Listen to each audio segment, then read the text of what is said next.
many of you grew up like I did, not rich? We weren't poor, we just weren't rich. I remember about 12 years old, I wanted to ride my bicycle about a mile down the road to the local Quick Sack. And I was gonna go down there and get me an icy. Y'all got ices here? And I came in and asked my dad, I said, Dad, I need some money to go to the Quick Sack. And my dad said, how old are you? I said, well, I'm your son. I'm 12. And he said, you're 12 years old. You don't need money, you need a job. Y'all know the kind of dad I'm talking about. Some of you had one like that. My dad didn't think that work was a management theory. It was something you did. It was an activity. And so he said, you need to get some money. Where are you going to get some money? And I said, well, some of my buddies are cutting grass. I guess I could cut grass. So he took me, true story, down on Nolensville Road. I grew up in Antioch, Tennessee, just outside of Nashville. Took me down the main drag there in Nashville, Tennessee. Took me to a print shop and printed up 500 business cards, said Dave's Lawns. I said, Dad, this is a little overkill. I just wanted an icy. Came home and he said, you're going to knock on the closest 50 doors here in the neighborhood and you ask those people with enthusiasm if you can have the opportunity to provide their lawn care needs. Don't you knock on the door and say, you don't want me to cut your grass, do you? So he taught me marketing. We had junior achievement. Junior best be achieving something. So I did. I went and knocked on the closest 50 doors and it worked. Got 27 yards to cut. I was 12 years old. This is child abuse. I mean, 19 of them were right in a row. I just went down the street like this. Made me keep a profit and loss statement on my business. My income minus his lawnmowers I tore up equals net profit. Yeah, I found out the difference in gross and net pretty quick. It's good to work. Work is a good thing. Proud of my dad for teaching that mean little bald-headed kid that stuff. I graduated from high school, 18 years old. 3 weeks later, passed my real estate license, started selling real estate. Took off to college and went through college in 4 years, which is what you do if you're paying for it. You don't hang out, you know? It's like every time I stay here longer, it costs more. I figured this out, you know? And so I was working my tail off, getting all the way through college, and I met my beautiful wife, Sharon, and we got married, and we graduated, and we started off our lives broke. How many of y'all remember when you started broke, right? Oh, man, we ain't got money, honey, but we got love. It's a good thing, too, because we ain't got no money. I mean, it was bad. We were eating off a card table. She was driving a 1902 Pinto. Came out of college, and I went through a couple jobs, and I started buying and selling real estate. I grew up in the real estate business. Mom and Dad were in the real estate business, and I was good at it. And starting from nothing, by the time I was 26 years old, I had about $4 million worth of real estate. A little over $1 million net worth. In my best year ever in that business, I made $250,000 cash taxable income one year. That's $20,000 a month. I don't know where you grew up, the neighborhood I grew up in, that's known as rich. I was having so much fun. And here's what's weird. I do everything backwards, y'all. 26 years old, our bank that we owed $1,200,000 to got sold to another bank. I know that never happens in your town. And they looked down, they said, a kid 26 years old owes us over $1 million. Let's limit this relationship, which is banker talk for ruin his life. And they called our notes. I had 6 months to come up with over $1 million. And the second largest lender, another bank, $800,000 owed to them, heard I was in trouble because I was in trouble. And it gets out in the town, doesn't it? They're not supposed to talk about it, but they do. And they called another $800,000. So I had $2 million due. It's all tied up in real estate. And we spent the next 2.5 years of our life losing everything we owned. We were foreclosed on. We were sued. We were sued so many times, the guy with the sheriff's department that brings the little lawsuit papers, we're like on a first name basis with him. Sharon's making him cookies. And finally, with a brand new baby and a toddler, we hit bottom and we were bankrupt. I didn't know what to do. I was 28 years old. My marriage is hanging on by a thread. Pain is not my preferred method of learning, but it is a thorough teacher. And finally, we were bankrupt. Brand new baby. I remember standing in the shower with it as hot as I could stand it in my face and just stand there and cry because I was so scared. And there was nobody to talk to because I was so ashamed to tell anybody what I had done. Because everybody else has got their act together, right? At least that's what we think, until you find out what's really going on behind closed doors. Now, I've got a finance degree, okay? I've got letters and licenses after my name, you know? And I still did stupid with zeros on the end. And so I found out the Bible has financial principles in it. And I thought, that's pretty cool. If I'm going to be like a Jesus guy, I ought to know what Jesus says. I better read this stuff. And I started reading in it, and I went, oh, I didn't do that right. Ooh, that left a mark. Ooh, ow. Hey, I did that one right. Ooh, my finance teacher actually agrees with that one. Nobody agrees with that one. Have you ever done that? Because I started figuring out this is a love letter to me from my father who's crazy about me. And once I figured that out, it's my marriage manual. It's how we're married. And so I found all those places where she has to do what I say. And then she found those places that she doesn't. And we started handling our money this way. And I got to tell y'all something. It worked. It turns out this is the truth. And to the extent this doesn't line up with your feelings, get over yourself. You're wrong. To the extent your broke friend doesn't like your biblical financial principle, well, if broke people are making fun of your financial plan, you're on track. It's like fat people making fun of your diet, okay? Think about this. Unbelievable. So I started finding these things, and there's a lot. I mean, there's like 2,500 scriptures that deal with money and possessions. Our proper view of them, the proper spiritual indication, and the tactical, actual thing you do with money that God says. It was amazing. And it gave a guy who was in a puddle hope, because I didn't have any. I mean, I was on one of these, I do all these TV shows on Fox and CNN, Good Morning America and CBS and all these people, and they were real sweet people and all that. And one of those anchors, I was on there doing a thing with one of my books one time, and they said, okay, this is amazing. You started with nothing, you became a millionaire, you lost everything, and now you're a multimillionaire. How did you bounce back? I said, dude, when you fall that far, you really don't bounce. It's more of a splat. And so I was splatted, man.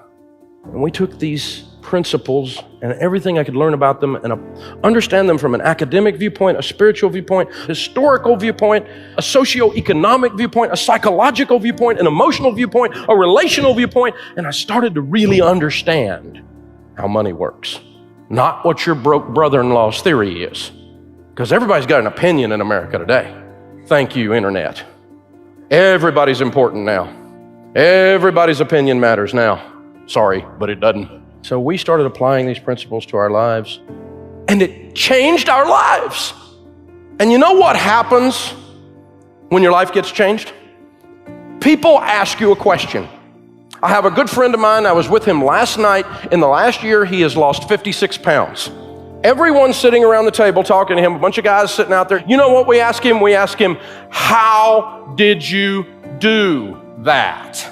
When you see someone's life gets changed, you always say their marriage gets saved, their children get turned around, their finances get turned around, their career goes on a trajectory that's unexplainable, and you always say, how did you do that? When people start asking me, I start telling them, if you've made mistakes with money, you know what that makes you?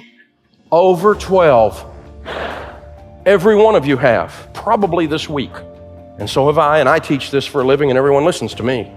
But I make fewer mistakes now than I used to make because I found God's word and I applied these devastatingly simple but profound concepts to my life and to my money. Now, there's a lot of stuff we could talk about, but we don't have time. But I can boil it down to 5 things. And the devil hates it when you take notes. So get your pen. 5 things. 5 things. If you do these 5 things that the Bible says with money while earning an income, you do them over and over and over, and all that they imply over a period of 15 to 20 years, you will prosper. It may happen faster, it may happen slower, but you will prosper with the possible exception of a devastating calamity hitting your life that we can't control. We can't control tsunamis and cancer. But those kinds of things aside, if you apply these 5 things, the cause and effect, the sowing and the reaping always happens. 100% of the time, and I will go ahead and tell you, these are tough, they're hard, they're easy to understand, they're hard to do, and if you're really smart, you're gonna act like you don't need them. Smart people have the most trouble with this. That's why I was good at it. First one, you have to have a budget. You have to write it down on paper, on purpose, before the month begins.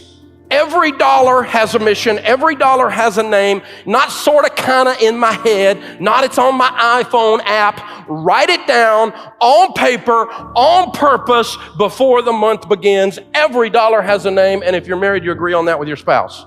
Jesus said, don't build a tower without first counting the cost, lest you get halfway up and you're unable to finish, and all who see you begin to mock you and say, this man began to build and was unable to finish. Listen, if you're not going to drive it right, don't put a fish on the back of it. There's a cause and effect thing going on here. Write it down. If you manage money for a company called You Incorporated, and you manage money for You Incorporated the way you manage money for you now, would you fire you? Don't answer that. My friend Zig Ziglar used to say, if you aim at nothing, you'll hit it every time. John Maxwell says a budget is people telling their money what to do instead of wondering where it went. We're going to build a $4 million house. You would have a blueprint, every detail mapped out. Where the plugs are going to go, where the heat and air is going to go, how the roof structure is going to be. Everything is laid out before you break ground. You don't roll up for a $4 million house on the hood of an old boy's truck and go put it over there and kind of make it like this.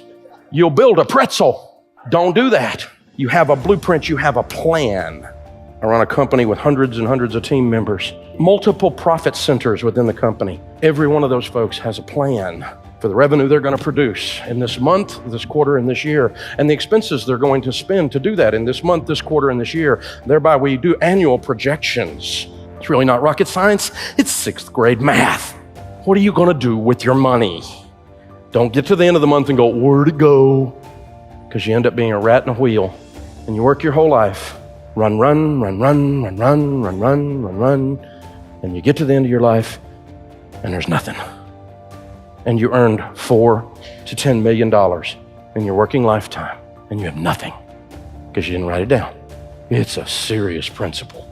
The second one is you got to get out of debt and stay out of debt. Now, everybody knows Dave Ramsey's going to say that. The borrower is slave to the lender. When you don't have any payments, you know what you got? Money. That was hard. I need nothing, but I want a lot of stuff. There's nothing wrong with getting you some nice stuff, but the problem is when your stuff gets you. When you got a student loan that's been around so long you think it's a pet. When MasterCard is your master. When you have discovered bondage or American distress. Well, you can't live without debt. That's what my finance professor said too, and he was broke. What's wrong with that picture? A broke finance professor. Broke finance professor is like a shop teacher with missing fingers.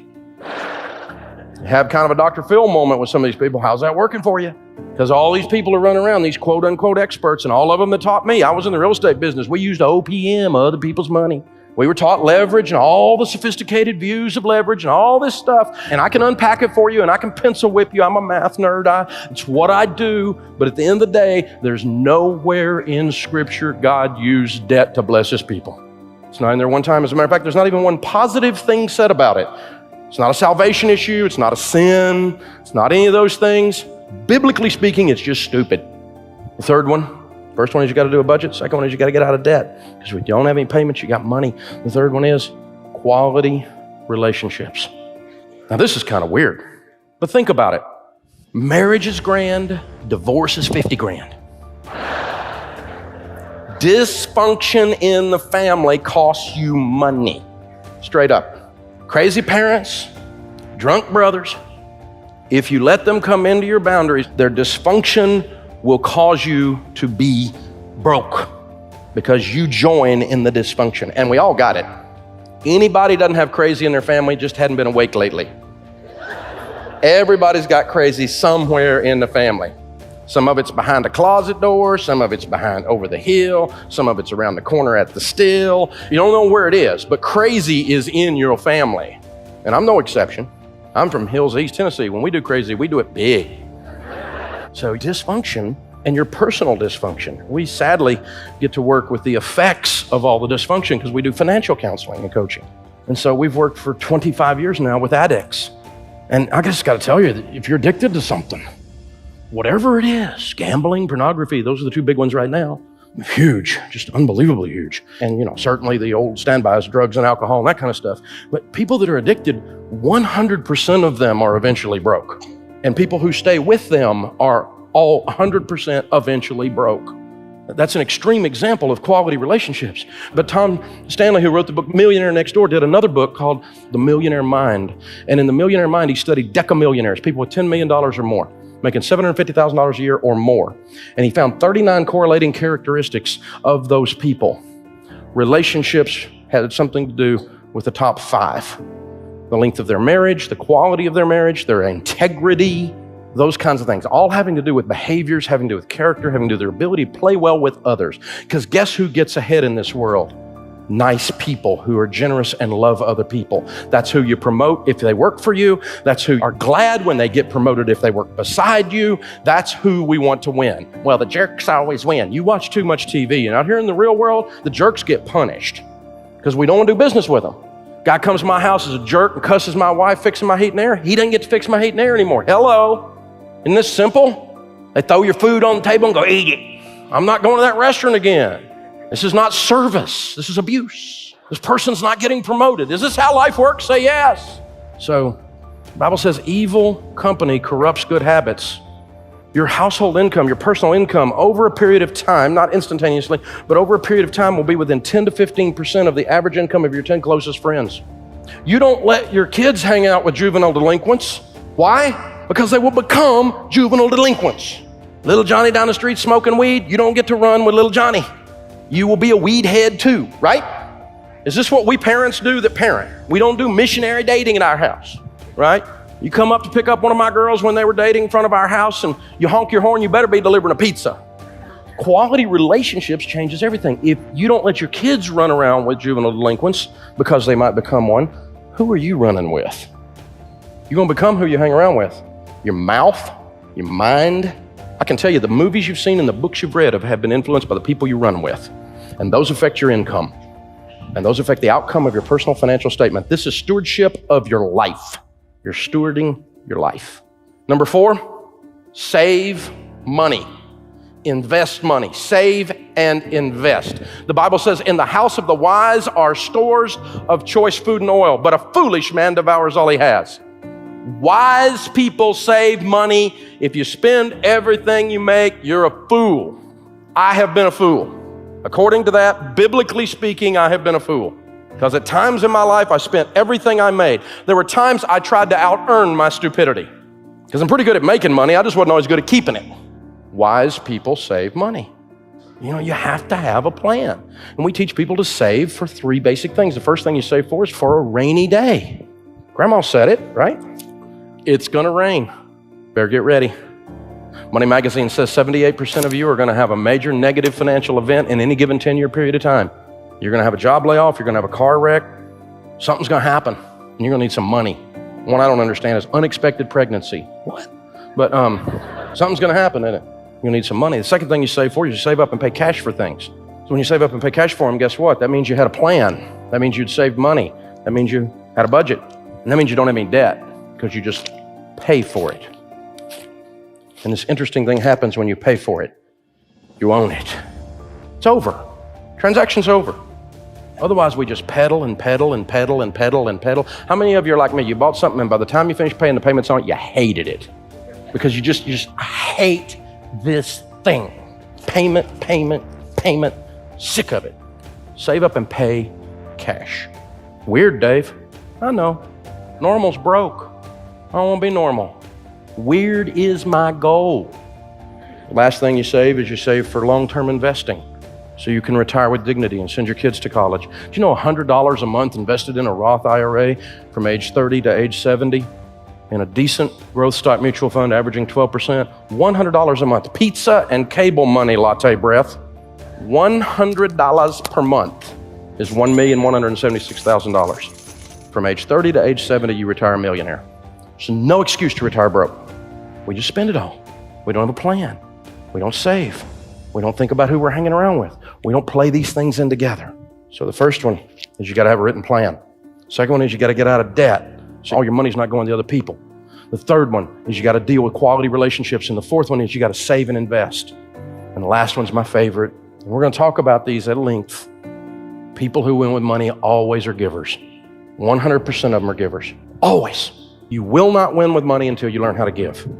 100%. And here's why.